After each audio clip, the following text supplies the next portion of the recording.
Welcome to Talking History at the Eureka Centre. I'm Robyn Annear and I'm going to be talking to you this afternoon and evening about, well, I've called the subject Words That Burn. That doesn't tell you much, and that's fine because you're going to hear the story. I'd love to be able to just talk to you like I'm doing now, but this is a subject that I'm excited about. It's new to me and I hope it'll be new to you too, but the problem with that is I don't have it all on the top of my head. So I'm going to be reading by and large, but I'm going to try and make eye contact with you as much as I can, but forgive my eyes being on the paper for quite a bit of it. Let's begin. Words that burn. First though, on behalf of the Eureka Centre, I'd like to acknowledge that we're here on the traditional land of Wadawurrung people and to honour and pay my respects to their elders, past, present and emerging.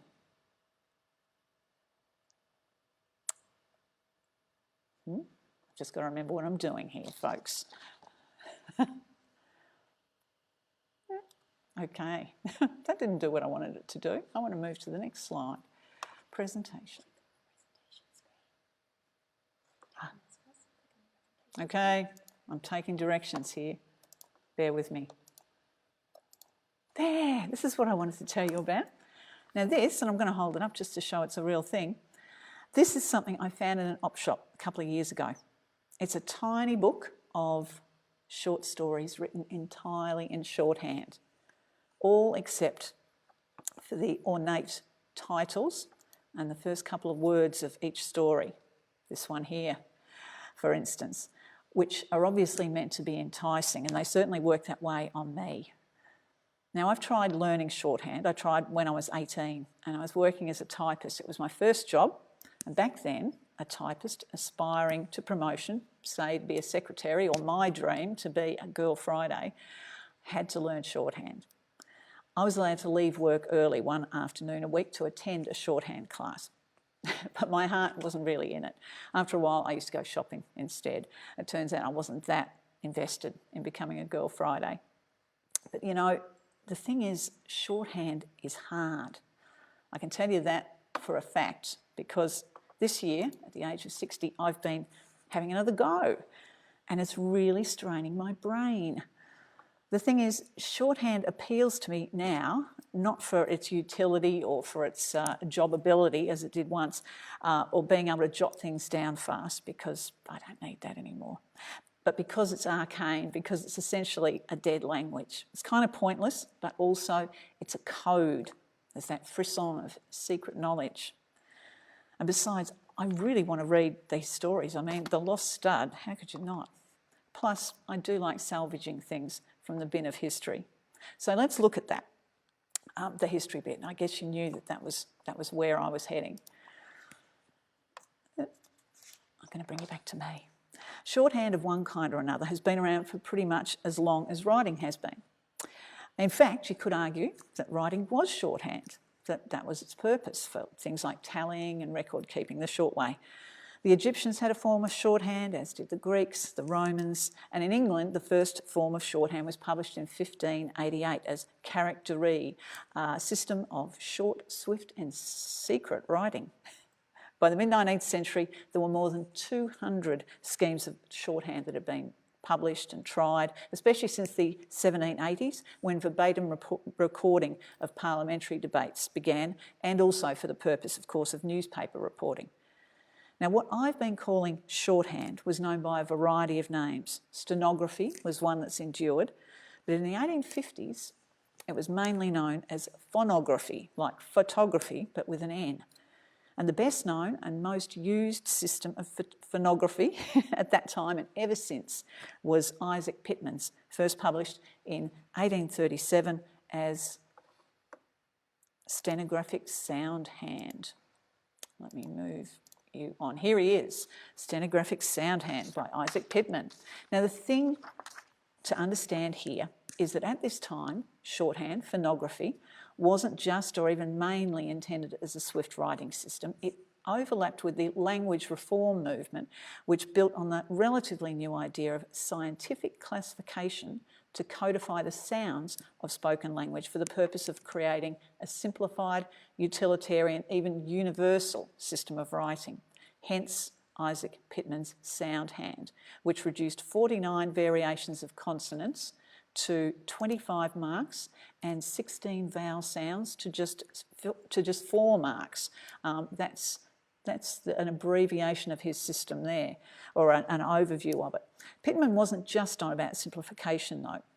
He also aimed to codify some of the subtleties of spoken language. For instance, among his punctuation marks, he included one for irony, which he said many felt to be as essential to written language as the question or exclamation marks, not just to make a smile appear on the paper, he said, but conveying at the same time an intimation that the words are to be taken in a contrary sense. Now, here is Pittman's irony mark circled there. He's described the shape as something like that of a conceited puppet with an empty noddle. It never caught on, but maybe it's not too late. Isaac Pittman was an English schoolmaster. Hold on just a second, I'm going to come back and look at your full screen. He was an English schoolmaster. In 1837, his brother Jacob emigrated to Adelaide, bringing with him copies of his brother Isaac's Sound Hand, which was just published, and he sold them in his shop in Rundle Street. From that starting point, phonography would flourish in Australia, particularly in South Australia and Victoria. Also in Adelaide, Jacob Pittman would found Australia's first Swedenborgian church.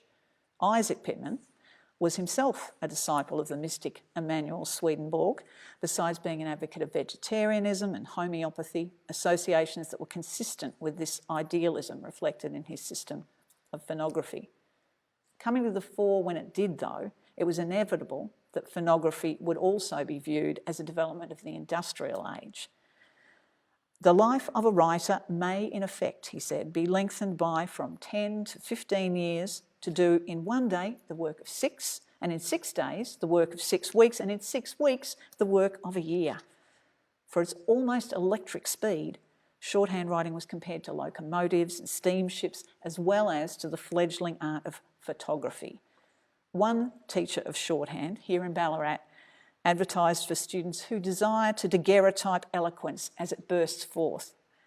And speaking of Ballarat, well, tangentially speaking of Ballarat, I laughed when I read that Sir Charles Hotham, nemesis of the Eureka rebels, had a fear of shorthand writers. In September 1855, Sir Charles received a deputation of hotel publicans, along with a contingent of newspapermen there to report the proceedings, and his private secretary, with unconcealed alarm, asked, "Are there any shorthand writers here? Because if there are, His Excellency requests them to withdraw." When the reporters objected, the secretary modified the ban. His Excellency has no objection to the presence of a shorthand writer, but only to his taking any notes. The reporter for the Melbourne Argus reckoned that nothing could be more characteristic of Sir Charles Hotham.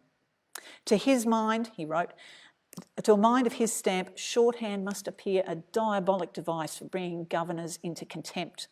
He must wish he'd been born before printing was discovered. Every new development of His Excellency's character goes to strengthen the general conviction that the quarterdeck was the most suitable sphere for his peculiar talents. Hotham, of course, had formerly been an officer in the Royal Navy. There he could flourish his cat o' nine tails and bully his middies without the fear of shorthand writers being near to report their observations to the public. But phonography, or shorthand, as Isaac Pittman had rechristened his system, sound hand being just a bit conky, shorthand was flourishing in Victoria by the mid-1850s, not only among journalists, but in Parliament, the courts, even in churches where sermons were captured in shorthand. Shorthand writers, being in short supply, were usually very well paid. In Ballarat in 1856, a Mr. Booth lectured on phonography or sound writing, a very valuable and somewhat scarce practice. Audience members at that lecture were invited to test Mr. Booth's powers of writing by sound by addressing him in languages other than English. Speakers of Chinese, Welsh and Xhosa, the Bantu language of South Africa, came forward, and Mr. Booth was able to repeat their words verbatim from his shorthand notes. He was one of a handful of shorthand teachers offering lessons in person or by post in Victorian newspapers at the time. In 1854, a lady phonographer advertised in the Argus. She'd offered to impart the complete system of shorthand in 9 lessons for 2 guineas. Was this the same lady, I wonder, who from January 1857 edited a monthly magazine called the Southern Phonographic Harmonia? With the State Library closed due to COVID, I haven't been able to actually clap eyes on a copy, but it was apparently about the size of a man's hand and consisted of articles and stories lithographed in shorthand, a bit like my little book, with titles like The Culture of Rice in China and Epic of the Starry Heavens. Introducing the first issue, the editor, identified only as a lady, wrote that the disorganisation of the social condition of the colony, which followed the gold discoveries, and its subsidence to a state of order are indications of a new era in which truth and goodness will be in the ascendant and the phonetic cause will flourish. This was Harriet Clisby. Born in London, Harriet had been 7 when her family emigrated to Adelaide the year after Jacob Pittman. Her father, George, was sent out by his mother-in-law to manage her land holdings in South Australia and to get him out of her hair. He seems to have been a serial insolvent and a chancer. The family farmed for some years on the Fleury Peninsula, and it would be wrong to say I was ever educated, Harriet would later say, or even brought up. I brought myself up in the bush. The Clisbys returned to Adelaide to run a hotel when she was 15. There they attended Pittman's Swedenborgian Church, and Harriet began learning shorthand. In 1848, she married Henry Walker, a sea captain. She was 17, he was 30. On a visit to England, her knowledge of phonography was the means of introducing her to many persons of intellectual pursuits, including Isaac Pittman himself. She returned to Adelaide fired up with zeal, not just for Pittman's shorthand, but also for the phonotypic alphabet, his contribution to the spelling reform movement. Here's a specimen of his alphabet in use, these gems of wisdom from an issue of his phonotypic journal. You can see how those words are spelled there. And I think you could pretty quickly get the hang of how to read that page. Harriet and her husband settled in Melbourne around 1852. I say they settled, but he seems to have been at sea most of the time on vessels shuttling between Melbourne, Launceston and Adelaide. Harriet's hard to find during those years. They were turbulent years for Melbourne, of course, with the gold rushes in full swing. She says she lodged in Collins Street for a few years, then moved to a country house in Richmond. That advertisement for shorthand lessons by a lady phonographer from 1854 may give us a clue as to how she was spending her time. As H. Walker, her married name, she wrote to the Argus in 1856, suggesting that illiterate juvenile street traders be offered night schooling in the phonetic system, that is, using Pittman's alphabet, acquiring thereby in 3 months what would take 12 months by the ordinary method. It was all about speed. Not only does Harriet, only in 1859 does Harriet emerge more fully into view. Coincidentally or not, her husband around this time shacked up with another woman with whom he would father 2 children before dying at sea in 1865. But Harriet, writing as H.C. Walker, or just H.C.W. of Richmond, during 1859, she was a regular correspondent to the Argus. And her subject? Well, broadly, it was the position of women. She wrote first to the Argus in support of fallen women. Why our sternness, she asked, our vindictiveness, our eagerness to assume guilt, our utter want of mercy, in defiance of the lessons taught us by the moral government of the universe and the very religion we profess? She called prostitution by its name, not euphemistically as the social evil, and addressed its causes.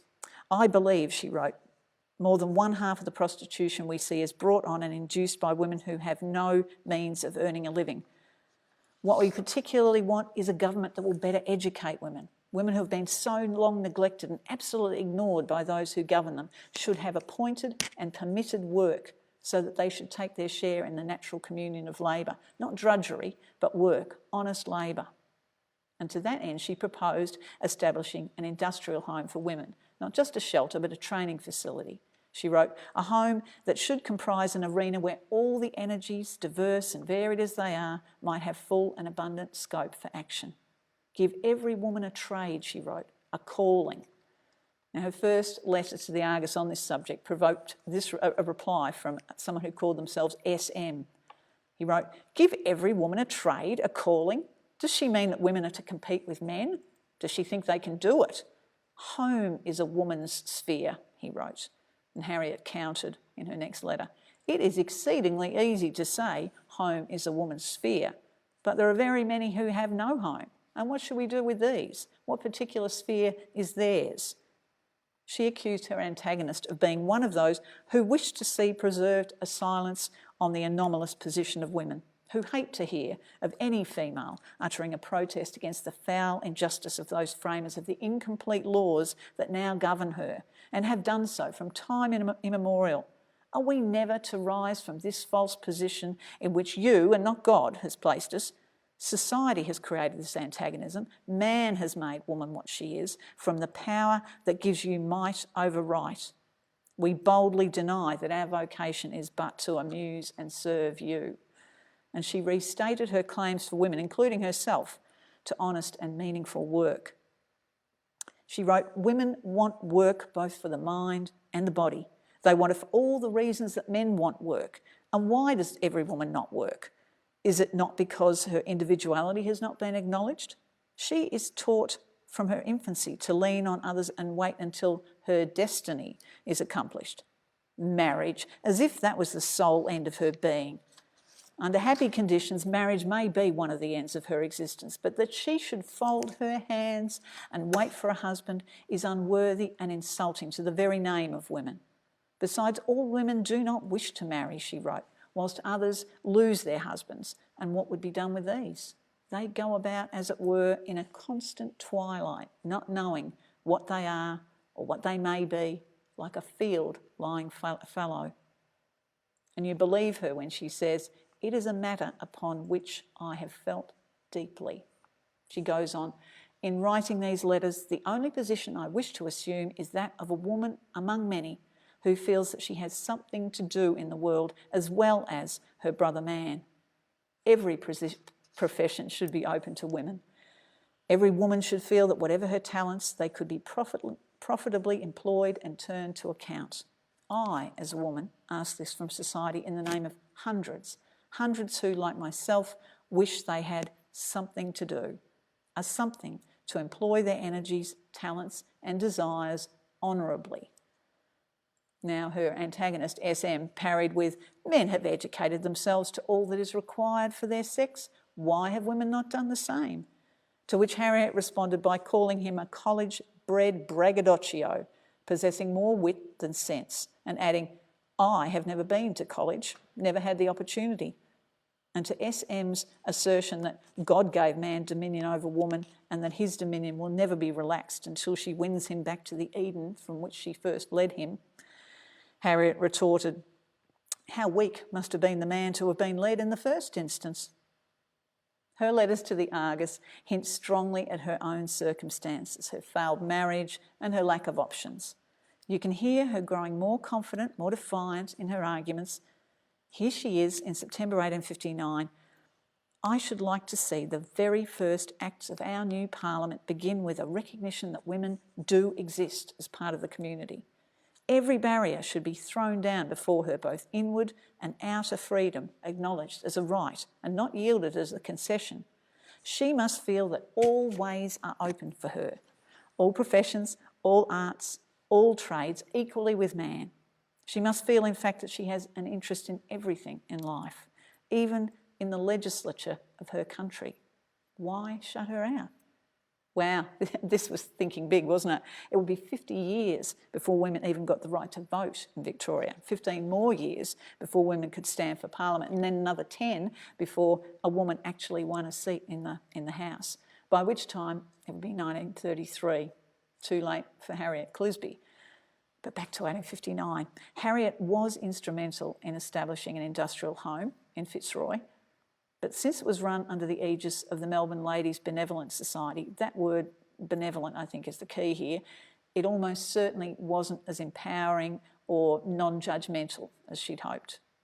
Late in the year, she handed over the editorship of the Southern Phonographic Harmonia, but she was evidently still teaching shorthand. there's this item, which I will share with you. This item appeared in the magazine's last issue for 1859. Now, I'd love to be able to tell you what it says about HCW, Harriet Clisby Walker, or what she said about herself, but sadly, the combined inadequacies of Google's scanning and my mastery of shorthand make that impossible. I can see the word 5 there, so maybe that was 5 lessons. 1859 was also the year, I'm pretty sure, that Harriet made the acquaintance of Caroline Harper Dexter. And if I'm not mistaken, it was that acquaintance as much as her marital separation that liberated Harriet that year. Those letters she wrote to the Argus, so assured and defiant, you need to understand what a rare thing that was for a woman to speak, even to write in a public way like that, or even at all. I'll bet you anything that while the views Harriet expressed in her letters weren't new to her, what emboldened her to start speaking out was the influence of her new friend, Caroline Dexter. Now, Caroline claimed to have been the first woman in England to wear bloomers. Certainly before coming to Australia in 1855, she lectured throughout England and Scotland on the benefits of rational dress and the abolition of corsets. Hundreds or even thousands would turn up to hear her and to see her wearing the bloomer costume, a short skirt, short as in just below the knee, over ankle-length harem pants. She would join her husband, an artist in Sydney, but by 1859 they'd busted up and she was in Melbourne in Collins Street, making her living as Madame Carroll, a clairvoyant physician and medical mesmerist, specialising in those dangerous and debilitating diseases which are peculiarly incident to females. The story goes, these two women met when Harriet took shelter under Caroline Dexter's veranda one day during a rainstorm. Now, Caroline was about 10 years older than Harriet, who was by now almost 30. As Harriet's biographer would later put it, her interests were enlarged by contact with the mind of an older woman of experience and originality, and she set herself to study seriously the art of healing. Madame Carroll wasn't Harriet's only influence in that direction. That same year, she'd read about Elizabeth Blackwell, England's first female doctor, who'd just completed her training in America. In September 1859, Harriet wrote to the Argus that perhaps there is no profession which so loudly calls for women as that of medicine. Women should attend women, and in order to do this effectually, hospitals should be established for lady students alone. In New York, a similar establishment has been opened. I should like to see such an institution here, and it might easily be if our men of the new era would but agitate the question. Well, that didn't happen, but there were some men, medical men in Melbourne, homeopaths, who were willing to pass their skills on to women. Harriet talked with one of them, a dear doctor friend of mine. She called him about Dr. Elizabeth Blackwell and wondered whether she, Harriet, might make a good doctor. Straight away, he agreed to train her in anatomy and physiology. Most likely her friend was either a Dr. Hickson or a Dr. Barini. They were both homeopaths with Collins Street practices.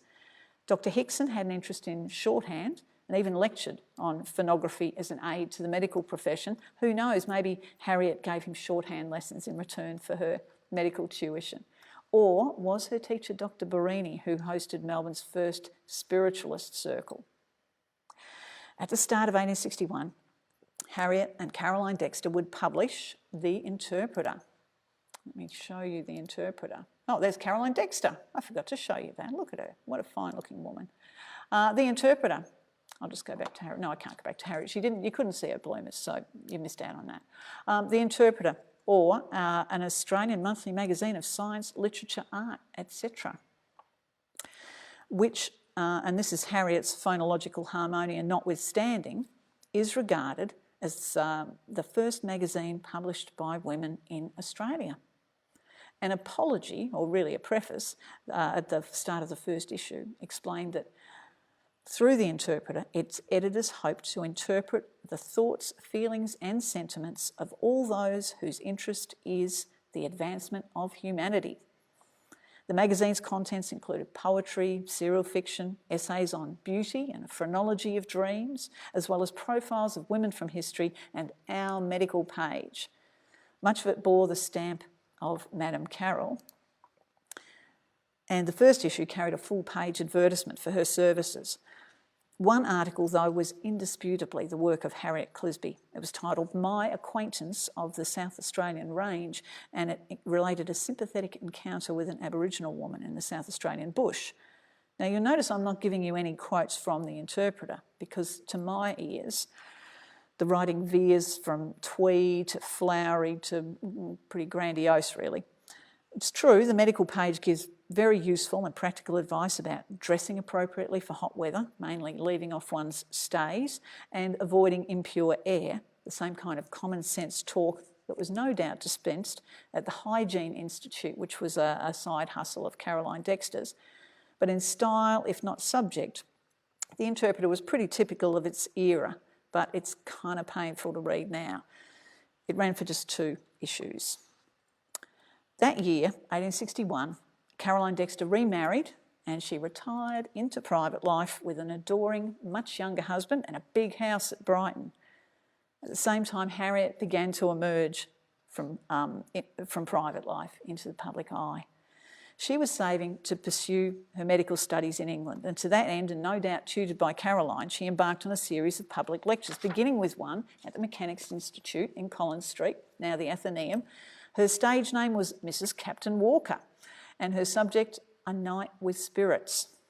The jokers at the Melbourne Punch professed to find the title misleading. They wrote, the admission was 2 shillings, but some uncertainty as to whether the spirits were included in this amount no doubt influenced the attendance. May we suggest an evening with beer? But the spirits in question, of course, were Dr. Barini's sort. This from the report in the Argus.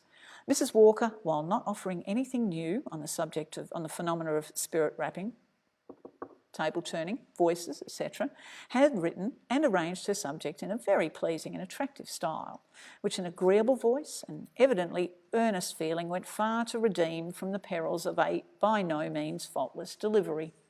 She defended the belief in spiritual manifestations both on moral and religious grounds in a very eloquent and modest manner, and with a propriety of language which could have offended very few of her audience. Can the same be said for me? We shall find out. And there was also this, a somewhat novel feature of the evening, said the Argus, was the discharge of the functions of chairman, or rather chairwoman, by Madame Carroll, who deemed it necessary to apologise for this unprecedented step. This unprecedented step, like I say, it just wasn't done, or not usually, for women to speak for themselves in public, or let alone others. A year earlier, Madame Carroll herself had lectured at the Mechanics' Institute on clairvoyance versus witchcraft, and she'd been chaired by a Mr. Fairfax. Even at the end of the 19th century, as the women's suffrage movement gained steam, it would still be usual for female suffrage campaigners to be introduced on the platform or even spoken for by men, so persistent was this stigma around women presenting themselves in public. When Harriet sailed for England at the end of 1861, she renounced the name Walker for good. As Harriet Clisby, she'd be listed among transatlantic progressives in the Progressive Annual published that year in New York.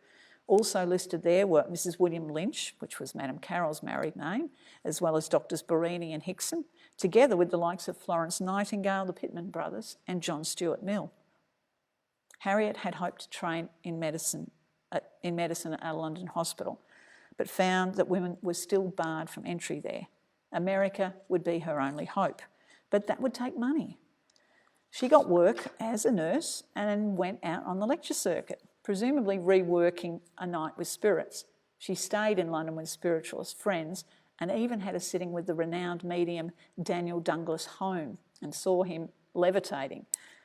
In 1863, she would be among the first intake at the New York Medical College for Women. Of the 18 students, Harriet Clisby from Australia was the only non-American and the only one without a middle initial.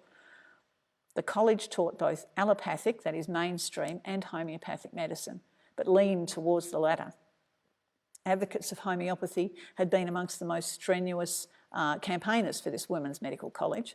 Henry Ward Beecher, brother of Harriet Beecher Stowe, the author of Uncle Tom's Cabin, was one of the college's founding trustees, and the women's rights activist Elizabeth Cady Stanton was one of the New York celebrities who would address the first graduation ceremony of the college. In New York, Harriet moved in transcendentalist circles, or you could say, keeping with this idea of circles, she occupied a spot on a kind of Venn diagram where spiritualism, Swedenborgianism, homeopathy and transcendentalism overlapped. She was friends with Andrew Jackson Davis, one of America's leading spiritualists and progressive thinkers. He published The Herald of Progress, a newspaper devoted to the discovery and application of truth, which in 1864 included an essay by Harriet Clisby. It was titled Aspiration. Part of what she wrote: inspiration speaks to us, gives us truth, gives us a belief, sets the soul in flame. And this flame is aspiration. Then flow in 1,000 thoughts that had never before made themselves heard. What am I? What is life? What am I to think? What am I to do? The fires of aspiration will ever burn bright while the spirit is true to its inspiration, creating that lovely thing which men call enthusiasm, born from the soul's perceiving its purpose. You get the picture, and you can hear the same old Harriet in what she's writing. She also gave an occasional lecture to raise funds for the Women's Medical College. One of her lectures was advertised as descriptive and humorous concerning the climate, trees, flowers, birds, natives, etc., of Australia, a land remote enough to excite interest in every American. Let all the friends of woman go and hear Miss Clisby. Those who did go would have heard her describe Melbourne as the New York of Australia. She graduated in 1865, and for a year or so she was house surgeon at the New York Dispensary and Hospital for Women and Children. In 1867 she left for New Hampshire to nurse her companion, the writer Sarah Payson. After Sarah's death, well, in this world she would return in spirit, after Sarah's death, Harriet returned to New York for a few years, but by the early 1870s she was practicing medicine in Boston. Here she was in the capital of the New England Transcendentalism, which was encapsulated in the writings of Ralph Waldo Emerson and which formed the basis of mental healing, or what they called the mind cure. Among Harriet's Boston friends were Emerson himself, the poet Henry Wadsworth Longfellow, Louisa May Alcott, later of Little Women fame, and the family of Henry James. Now this was Henry James Sr., the father of Henry James, the novelist, and his other son, the doctor and eventually philosopher William James, was himself a proponent of this mind cure, which he described like this: an intuitive belief in the all-saving power of healthy-minded attitudes, in the conquering efficacy of courage, hope and trust, and a correlative contempt for the doubt, fear, worry, and all nervously precautionary states of mind. Practicing medicine in a poor neighbourhood of Boston, Harriet experimented with this mental healing. A young woman who worked alongside her for a time was sceptical about the power of magnetic strokings to treat serious disease, but she said, Dr. Clisby seems to believe in those Swedenborgian emanations. I realised, Harriet would write, that as much could be done by common sense and empathy as by drugs when reasonably applied. For Martha Maxwell, an artist who saw Harriet's advertisement in the Woman's Journal, Harriet provided just the medicine I liked. She says, I must let nobody hinder me in the work that is given me to do. If they will not help me, I must go on without them, taking life one step at a time, and the light that shows me this step will show me the next. Boston was where Harriet began the work that would be her legacy. In 1877, she founded the Women's Educational and Industrial Union, the WEIU, to increase fellowship among women with the purpose of promoting the best practical methods for securing their educational, industrial and social advancement. You can see this was a progression from her interests in Melbourne in creating an industrial home, quite a big step forward from that. The WEIU was founded on the belief, long held by her, that women should feel they have an interest in everything in the world, equally with men. She envisaged the WEIU as a genuine union, a woman's rallying point, bringing together all classes and conditions of women. Any woman, she wrote, high or low, rich or poor, moral or immoral, who wanted to escape the immense imprisonment of life which was stifling them. The WEIU would grow to have branches in 20 American cities and thousands of members. It lasted actually up until the 1980s, I think. It was served by free medical clinics, had boarding houses, education and training, lunchrooms for working women, and retail outlets where women could sell their domestic crafts and produce on commission. Harriet, when she eventually turned 100, would attribute her longevity in part to the fact that I have always tried to save myself from unnecessary worry about things. Perhaps that was true, but in 1881 she left Boston to take a cure at a Swiss health spa.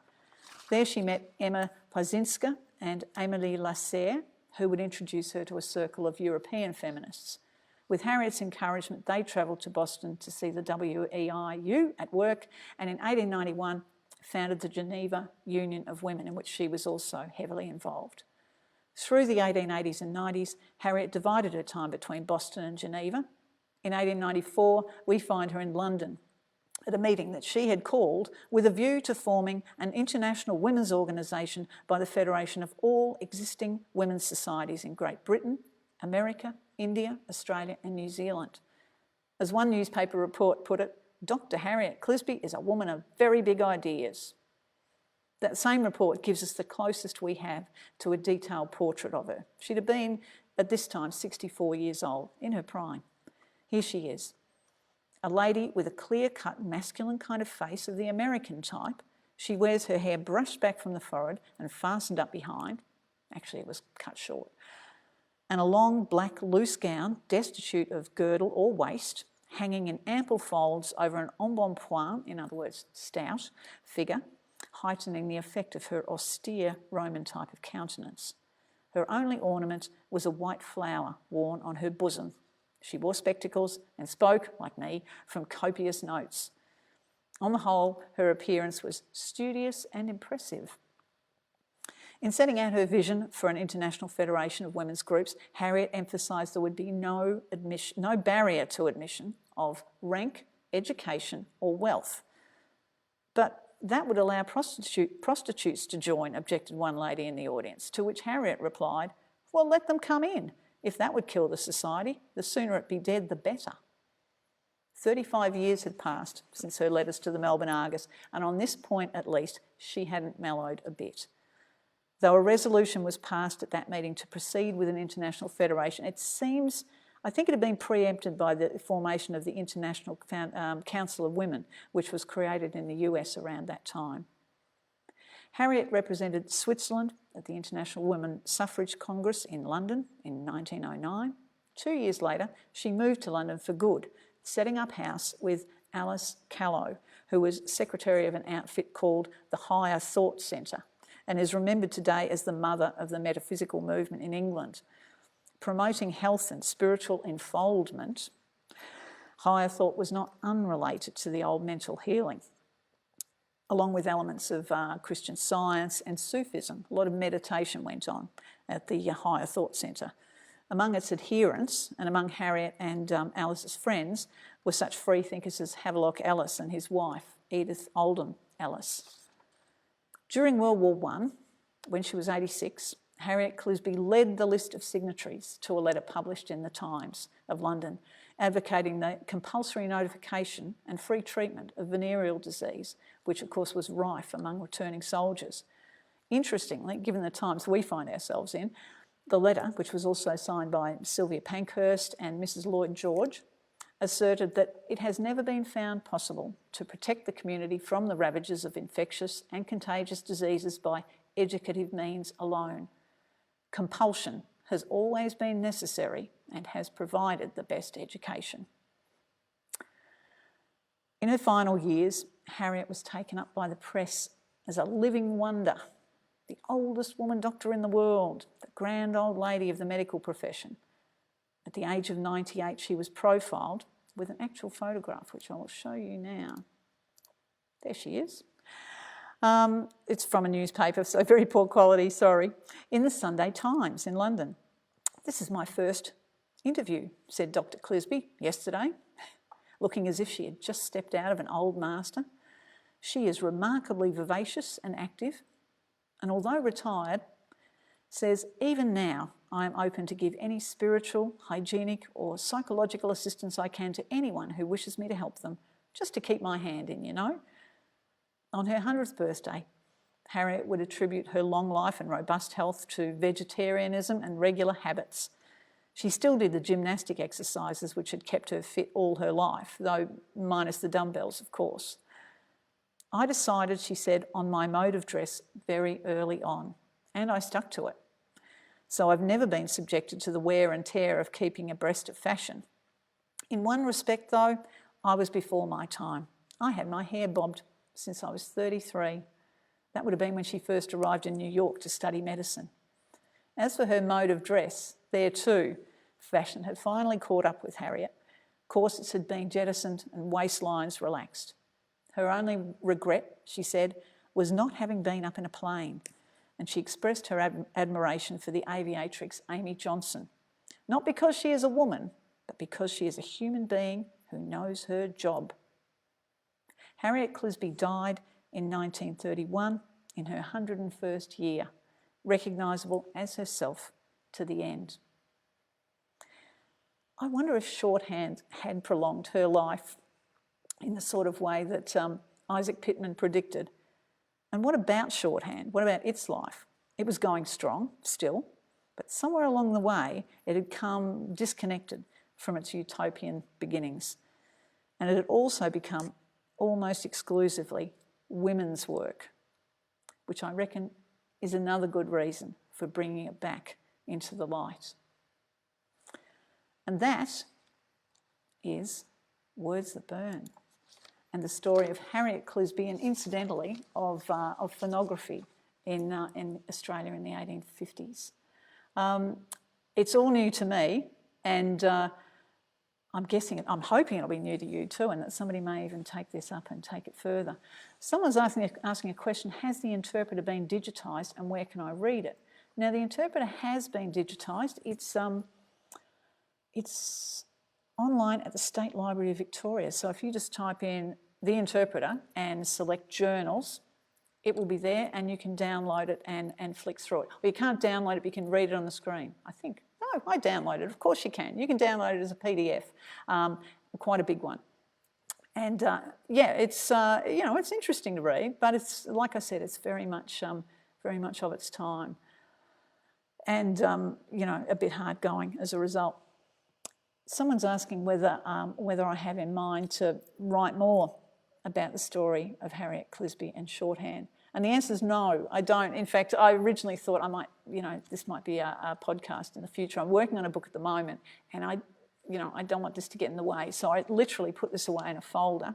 And when I was asked to come and speak at the Eureka Centre, I thought, I know what I'll do. I've got that thing in that folder and I've been looking for an excuse. So I gave myself a writing holiday from my main project to write this up. So I'm sure it's opened some thoughts about other things, and certainly has connected to some other stories that I'm interested in, particularly the story of Boston and the world of spiritualism in that time, because another, not the book I'm working on, but perhaps the next one after that touches very much on that world, on that transcendentalist milieu of William James and co. So it was fascinating to find Harriet intersecting with him there.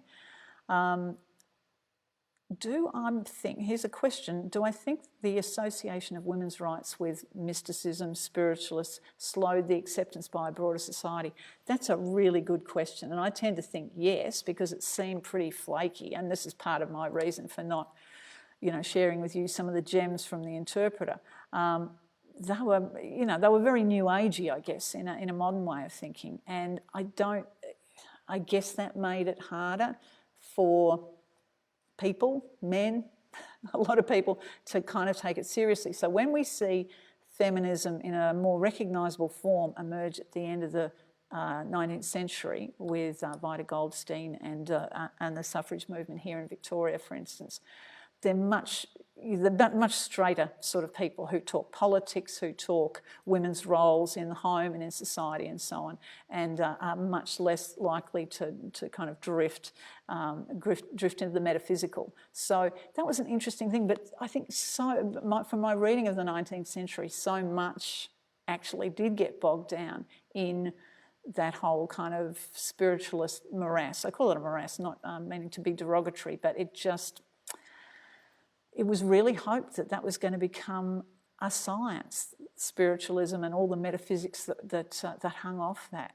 People really believed that it may emerge as a legitimate form of scientific inquiry. So I guess when you think of it that way, it kind of makes it more legitimate that people who were, as serious and sensible as Harriet seems to have been, were also deep into that. It seemed to offer real scientific promise and healthful promise too. So,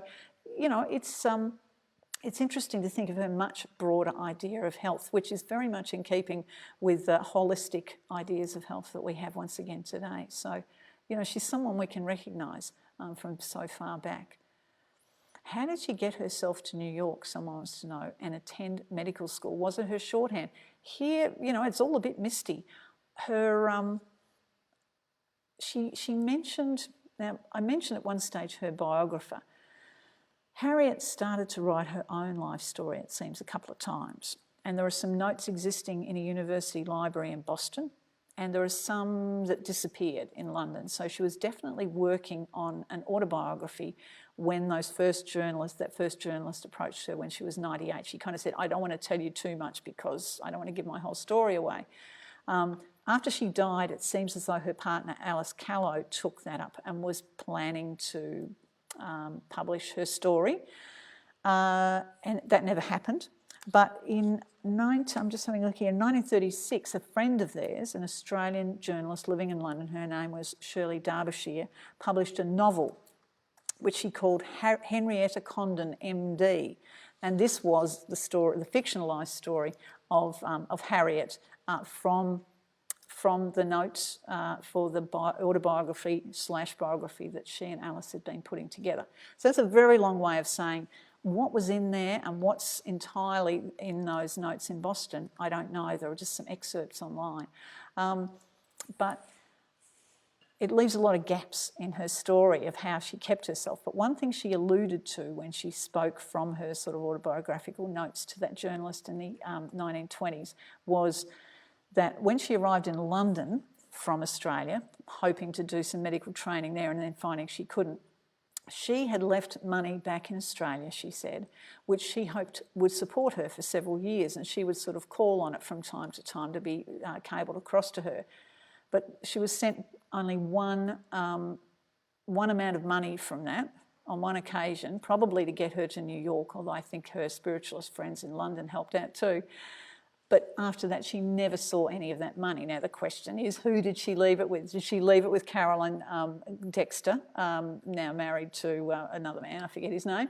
Did she leave it with Caroline? Or, I suspect more likely, she left it with her ne'er-do-well father in Adelaide, who, put it on a horse or... I bought another pub, I don't know. But so how she kept herself, I don't know. I think, she was supported by friends. She worked running a boarding house for working women at some stage, and I'm sure was given writing work and maybe work of the shorthand variety by the Progressive Herald and the sort of whole circle of writers and thinkers who hung off that. So I'm sure she found some creative ways to do that. Plus she was probably, there were lots of lay homeopaths, and she was probably practising as a lay homeopath as well. I wouldn't be surprised, before she got her qualification. Someone said it would be great to read J.B. Humphreys' shorthand. J.B. Humphreys from here in Ballarat. Last time I asked, no one knew where it was. Have you discovered much on other forms of shorthand? I haven't discovered much because I haven't gone looking. Like I said, Pittman's shorthand tended to lay all before it. It was the one that triumphed, and many others fell along the way. There were a few others, of course, that continued along. But no, it would be fascinating to see. I know someone I've been studying, one of these sort of Boston spiritualist characters that I've been researching, invented his own form of shorthand to take notes at seances. And I'd love to find the key to that, because I've read some of his notes from seances, and combined with his terrible handwriting to begin with, completely impenetrable. So no, I don't know much. I'd love to know more. It's a huge field of inquiry, I think, and fascinating to see men like Humphreys and like the fellow I've researched, who, you know, felt that they had something to bring to it by inventing their own new method. Was it common to most English-speaking countries, shorthand this is, people are asking? Yes, I believe it was, and pretty much Pittman's, you know, swept the field across the English-speaking world. Don't know what happened in other countries. It was all very well to say that Mr. Booth here in Ballarat and other shorthand writers could take down other languages, but of course they couldn't interpret them from their shorthand. They could read them back to a native speaker of that language, but they were still completely in the dark as to what was being said. So shorthand writing by English speakers would have had limited use in other countries. And I know that Pittman went on to adapt his shorthand method to allow for other vowel sounds and in French and other languages. So he certainly envisaged, and I believe it was taken up in other countries, but I have not followed it to those places. Harriet Clisby never got back to Australia. I never heard of her mentioning coming back to Australia. She was always I'd say she was always spoken of as an Australian. She certainly was, and when she spoke to the press, aged 98 and 100, she loved to reminisce about her childhood in Australia. As far as she was concerned, she was Australian. But of course, I read when she spoke to a public meeting in 1894, I think that was reported by a New Zealand journalist in London. He took it for granted that because she practiced medicine in Boston that she was American, or at least had modelled herself on the American woman. But I think she pretty much made plain that she was Australian, which was very interesting. And often when she first went to the US, they'd say from Australia, in inverted commas, as if Australia as an entity did not actually exist to the rest of the world yet, but it was just a bunch of colonies. And it was interesting that she did proclaim that she was from Australia the way she did, because again, I've known others who went to Europe or the US quite a bit later even, who were quite happy to have people think that they were British, because they were raised by British-born parents here in Australia, and who knows what the Australian accent sounded like then, if there was one. So she interests me for being so proud of her Australian identity and for making it, a feature of her life the way she did. Have I been practicing my shorthand since doing this research? Yes, I have. I must admit that over the last few weeks, it's fallen by the wayside a bit, and I've discovered that cannot happen. You have to do it every day or it's gone. My shorthand, as anybody who knows shorthand, looking at my book, could tell, it's pretty woeful. I have lots of crossings out. And what I've decided I'm going to do, actually, I'm going to take a shortcut to shorthand. I'm going to give up trying to write shorthand. I'm just going to focus on reading shorthand so that I can read these stories, because I don't want to take shorthand especially. I mean, it's kind of quirky. It's a good party trick, I guess, but it's a good party trick to be able to read these also. So that's going to be my aim, and I figure that way that I can fit 12 days work in every week instead of just 6 as Pittman promised, if I just read shorthand and forget attempting to write it. I'm going to finish there and leave you all to go out into the world of the interpreter and shorthand, Harriet Clisby, and see what more you can discover. I would advise you to read more about Caroline Harper Dexter. What a woman. And look forward to connecting with you in person, I hope, sometime very soon. Thanks for welcoming me here to the Eureka Centre. Thanks for watching. I've really enjoyed it. Bye.